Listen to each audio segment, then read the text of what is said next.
Miarabantsika rehetra rahalasy ranabavy ao amin'ny tompo Jesosy nahatratra izao taona 2024 izao. Tonona amintsika rehetra ny fahasoavany sy ny fitahiny ny alehiben'ny famindram-pony.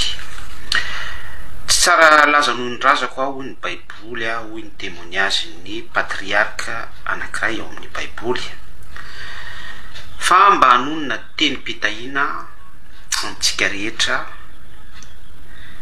atao anatin'ity pejy ity noho izao taom-baovao izao ihany koa zay hitsahantsika rehetra. Ny teny mpitahina zay ho zaraiko amintsika dia izay voasoratra ao amin'ny Tesalonianina voalohany toko 5 andininy 7 1 Thessaloniens 5:23 vakitsika toy izao amin'ny anaran'i Kristy Jesosy.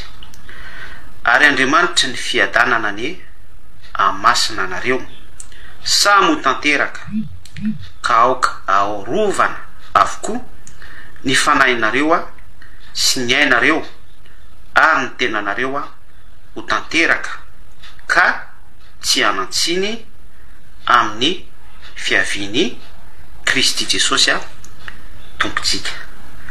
Izay teny mpitahina izay teny fikasana izay no anaovako firaritso amintsika rehetra rahalahy sy ranabavy mpanaraka ny pejy sœur sy frère ao amin'ny Kristy Jesosy.